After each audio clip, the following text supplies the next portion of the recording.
The first thing you notice about Antarctica isn't the cold. It's the sound. A constant, low groan, ice shifting under its own impossible weight, like the continent itself is breathing. The kind of sound that gets into your bones and stays there.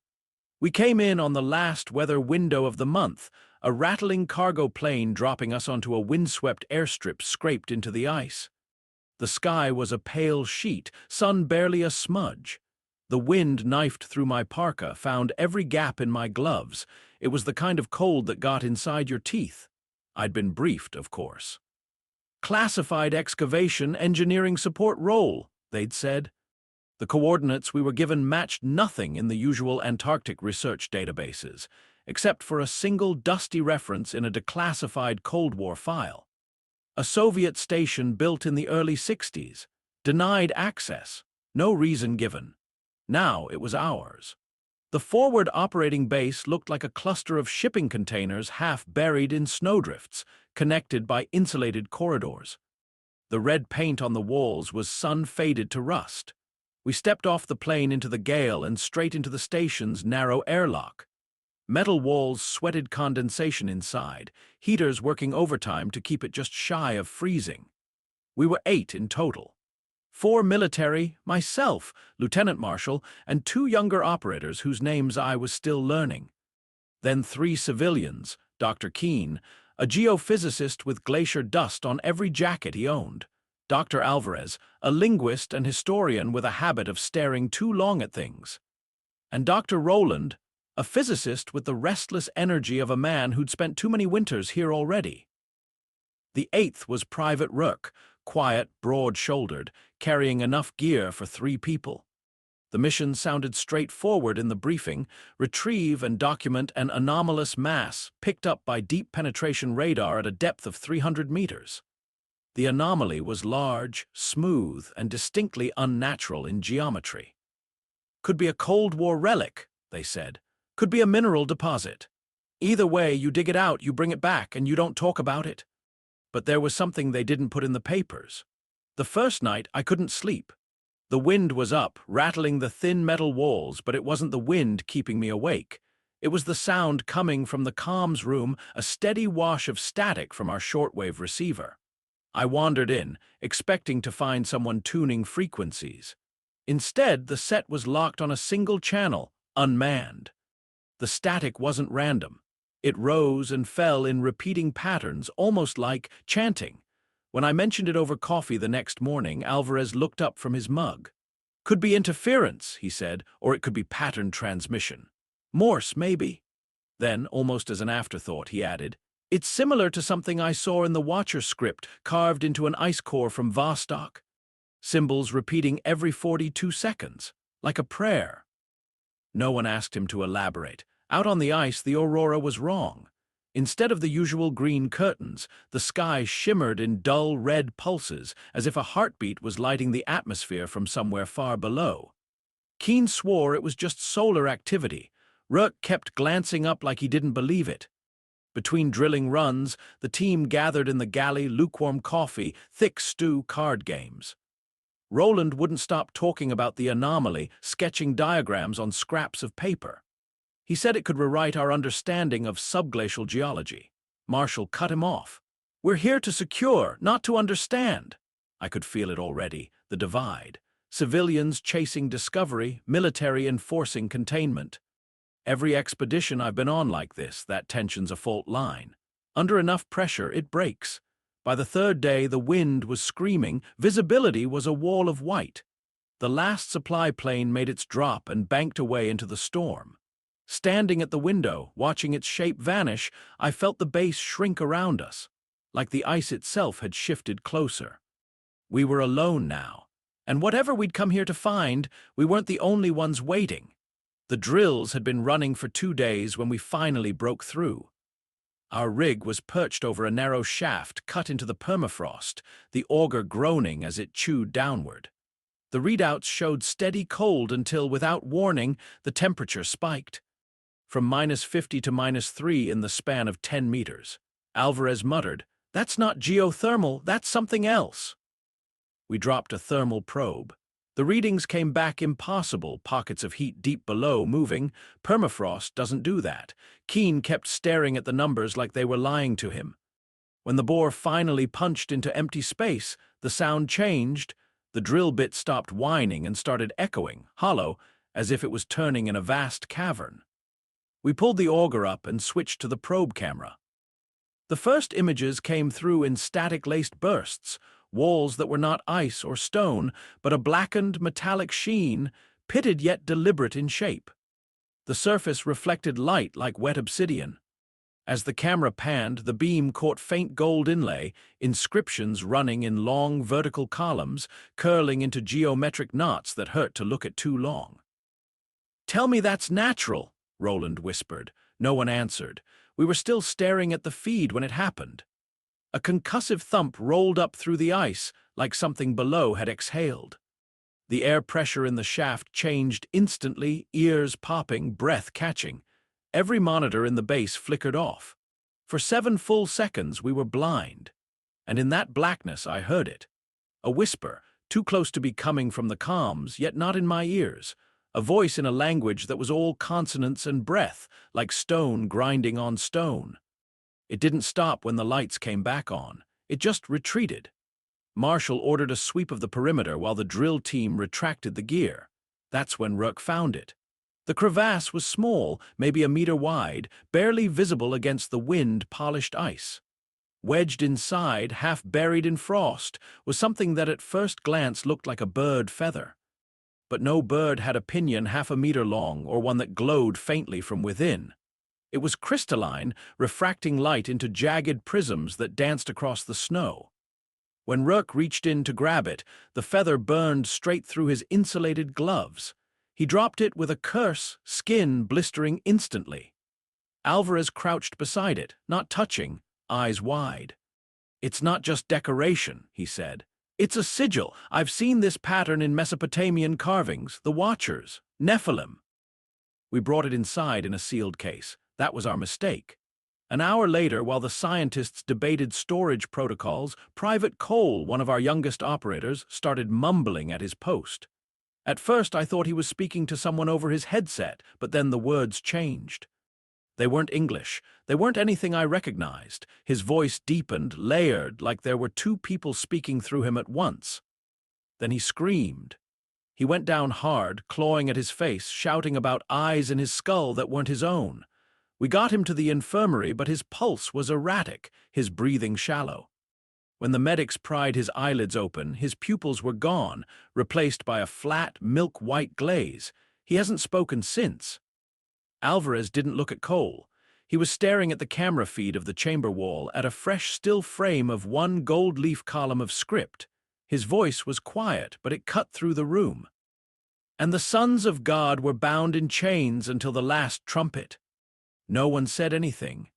Outside, the wind was still howling, but I swear I heard something deeper beneath it, a slow, deliberate heartbeat. The storm broke just enough for us to set the charges. Marshall's orders were simple: open a breach into whatever void we drilled into and assess. Quick in, quick out. We planted thermite along a natural fault line in the ice. The detonation was muffled by the snowpack, a deep thud that rolled through the ground like distant thunder. A fissure spread in front of us, spiderwebbing outward before dropping away into blackness. Heat vapor poured upward, condensing into a thin, metallic-smelling fog. We lowered floodlights and a camera rig. The beam cut through the mist and revealed a chamber so vast the edges blurred into shadow. When we descended, the first thing I noticed was the scale. The walls weren't walls, they were pillars. Obsidian black and shot through with veins of gold, each one wider than a troop carrier. They rose into a ceiling lost in darkness, yet somehow gave the impression of arching wings folded over us. And then I realized why. Embedded into the surfaces were shapes, wings, dozens of them, each fossilized midbeat, feathers frozen in some stone-like mineral, pinions stretched toward freedom they never reached. Some were small, almost human. Others weren't. Chains as thick as a man's torso coiled from the pillars into the floor, disappearing into the ice like roots into soil. They weren't forged from anything I recognized, not steel, not bronze. The links shimmered faintly, shifting color like oil on water. At the center of it all stood the figure. It was encased in a sarcophagus of translucent ice, a good 3 meters tall. Its body was humanoid, but wrong in the way ancient statues are wrong, the proportions both familiar and alien. Its face was hidden behind a gilded mask, the features delicate and sorrowful, the brow etched with script too fine for my eyes to follow. The mask had no eye holes, yet I couldn't shake the feeling it was looking at me. Alvarez approached slowly, hand brushing the inscriptions carved into the nearest pillar. "It's Enochian," he murmured. "Fragments from the Book of the Watchers, the Grigori, angels who gave mankind forbidden knowledge. This," he gestured toward the figure in ice, was one of them. "Bound here until," he trailed off, eyes scanning a line of script, "until the last trumpet." The air felt heavier. My ears popped. The temperature in the chamber was above freezing, yet I could see my breath. Our radios crackled to life, not with static this time, but with voices. Dozens of them, layered, speaking in languages I half recognized from ancient history courses, Aramaic, Akkadian, something older still. They weren't shouting. They were pleading. Beneath it all I heard the ice. It wasn't silent. It pulsed, almost imperceptibly, with a slow vibration like a heartbeat. Cole, pale, still shaken from whatever had taken him earlier, wandered toward the shadows between two pillars. I called after him, but he didn't respond. When I caught up, his lips were moving. The words coming out were deep, resonant, and in a language I only recognized from Alvarez's lectures, ancient Akkadian. The others gathered, unease turning to panic. Cole's eyes rolled back, and before anyone could grab him, his skin flushed bright, as if lit from within. There was no flame, no heat source, yet in seconds his body broke apart into drifting ash. His rifle clattered to the floor, the metal pitted and blackened as if it had been in a furnace. Roland swore under his breath. Alvarez made the sign of the cross. That's when the ice around the sarcophagus shifted. At first I thought it was settling from the heat of our lights, but then I saw the cracks. Fine at first, spreading like spider veins through the translucent block. A dull glow seeped from within, pulsing in time with the vibration under my feet. Something inside the ice moved. The mask tilted just slightly toward us, and for the first time since we'd arrived, I wished we'd never found it. The next hours blurred into a fever dream. It started with the voices. At first they were only on the radios, bursts of static shaped into whispers, barely audible. Then they moved closer. I'd be walking the corridor back to the galley and hear my own voice calling my name from behind me. Marshall slammed his door after hearing something in his quarters, a quiet, deliberate murmur that repeated a date he hadn't told anyone, the day he'd left a man behind in Syria.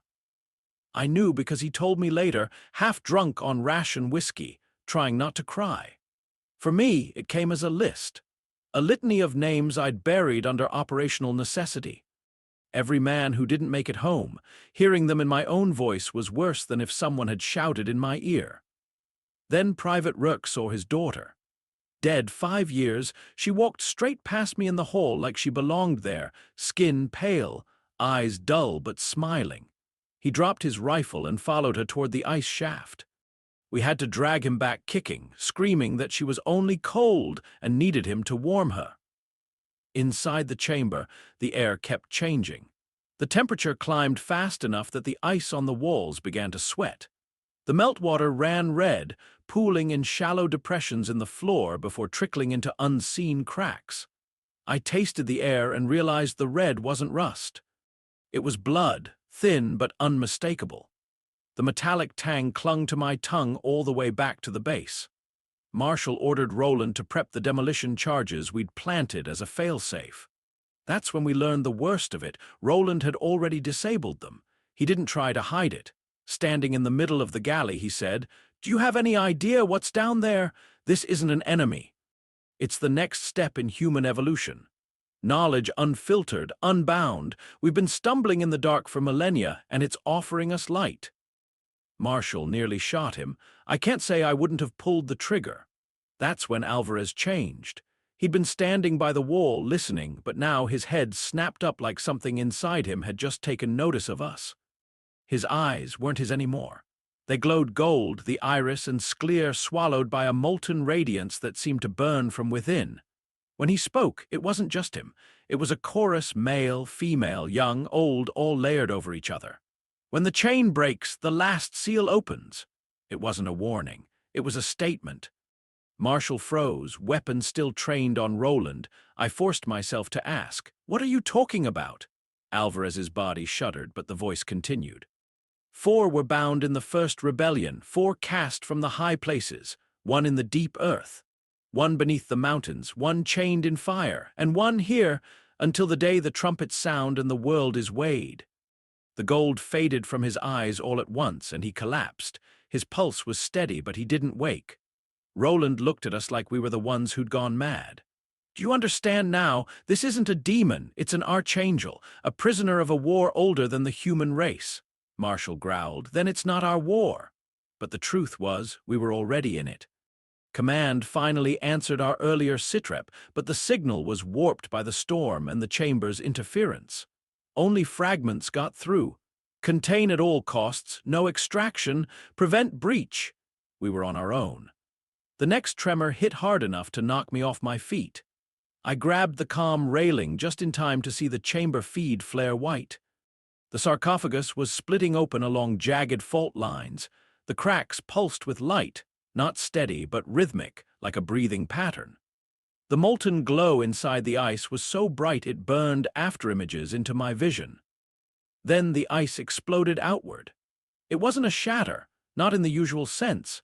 It was more like the ice disintegrated in a single, soundless flash, vaporized into a hot mist that rolled across the chamber floor. The floodlights swung wildly, catching glimpses of what was inside. A figure stood there, eyeless, its face smooth where eyes should have been, framed by skin the color of pale marble. From its back rose wings, vast and skeletal, each feather a shard of molten metal cooling in the frigid air. Around its body hung chains that glowed red in places, black in others, as if they had been pulled from a forge. And it breathed. Each inhalation made the chamber walls flex, the sound a low, resonant hum that vibrated in my chest. I felt it more than I heard it. It turned its sightless face toward the camera. Even without eyes, I knew it was looking straight at me. The first chain snapped with a sound like the earth splitting open. It wasn't just noise, it was pressure, a concussion wave that punched through my chest and rattled my teeth. The chamber floor buckled, showering us with fragments of black ice. The second chain followed, and with it came the wind. Not a natural wind, but something drawn in from every corner of the earth. A sucking gale that dragged snow, dust, and breath toward the figure at the center. Up above, through the fissure, the Aurora shifted from its faint green shimmer to a roiling curtain of blood-red light. Marshall shouted orders, but no one could hear him over the roaring hum that filled the air. And then the thing looked. I don't know how else to describe it. It didn't have eyes, yet its faceless gaze passed over us like a searchlight. The moment it touched you, you were gone. Not dead, gone. Rourke froze mid-step, rifle slipping from his hand. His mouth opened, but the voice that came out wasn't his.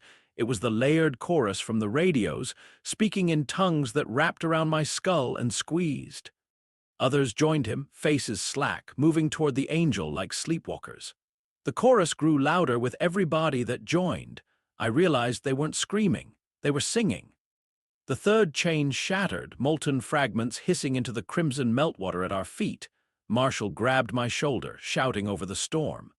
"We can't detonate remotely, controls are fried, someone has to light it by hand." His eyes flicked to the 2 youngest operators, Bennett and Crane. They didn't hesitate.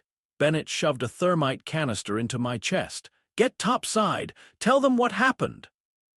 I started to argue, but he was already moving, Crane right behind him. The 2 disappeared into the shifting mist, the glow of their headlamps bobbing toward the support beams where we'd planted the charges. The 4th chain began to strain, its links groaning like tortured steel, and that's when it happened. Contact. The angel's faceless head turned toward me, and the world simply dropped away. The chamber, the base, the wind, all gone. I was standing in a sky that wasn't a sky. It burned gold and black, streaked with rivers of light. Shapes moved within it, not clouds, but wings, thousands of them, beating in slow unison. Towers of impossible height reached up from below, carved from the same black stone as the chamber. I saw a war. Not of men, but of beings that made men look like shadows on a wall, armies of light clashing with figures wrapped in shadow and flame. Swords that cut through mountains, oceans boiling under the weight of falling stars. I saw the earth before it was ours, green and whole, then drowned in the waters of the flood. Cities of impossible beauty sinking beneath the waves. The angel I now faced stood on the shore, bound in chains, watching it all with that same sorrowful mask. And then I heard it speak. "You are not my enemy. You are my witness." The words weren't in my ears. They were inside me, filling my head until I thought my skull would crack. When I came back to myself, the fourth chain was gone. The angel stood unbound, the molten links crumbling into dust at its feet, but it didn't move toward us. It simply stood there, wings slowly unfolding, casting long shadows on the chamber walls. Bennett's voice came over the comms, ragged but steady. "Fire in 3!" I wanted to tell him to wait, to ask what the angel meant, but my mouth wouldn't work. 2! The angel tilted its head, and I could have sworn I saw a smile beneath the mask, not cruel, but almost relieved. 1! The chamber lit up like a second sun.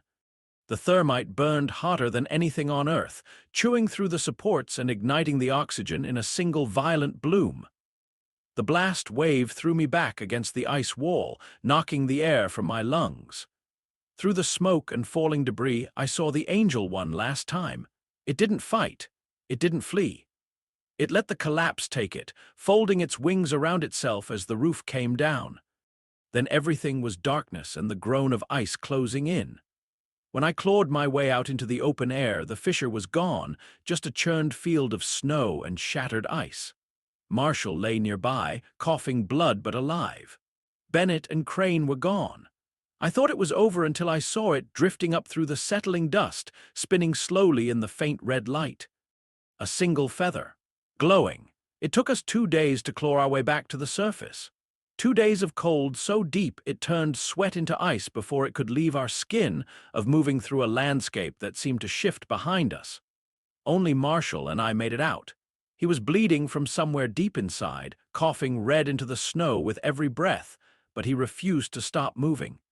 When we finally stumbled into the skeletal shelter of the old Soviet outpost, we found the emergency beacon still intact. Rescue didn't come until the 4th day. By then, the sky had cleared enough for the chopper to find us. The pilot didn't ask questions when he saw the state we were in. He just loaded us up and lifted off, leaving the white wasteland behind. The debrief was short, clinical. I told them what I could, or at least what they would believe. I said the chamber had collapsed after a subglacial quake, that the rest of the team hadn't made it out. I didn't mention the chains, the voices, the feather. I didn't say the word angel. The official report called it a subglacial seismic collapse. End of file. But the truth didn't stay buried, not for me. My hands, they've changed. The skin bears faint hairline marks like inscriptions burned into the flesh. They glow sometimes in the dark, soft as moonlight, fading if I try to show anyone. And at night when the wind rises, I hear the chanting again, that same slow, measured rhythm we first caught on the radio. Packing to leave the base, I found something in my duffel I know I didn't put there. A fragment of gilded metal, curved just enough to be part of a mask. The edges were sharp, and when I held it, the lines in my palms flared brighter. No one admitted to carrying it out. On the flight back, I pulled up the latest satellite images of the dig site.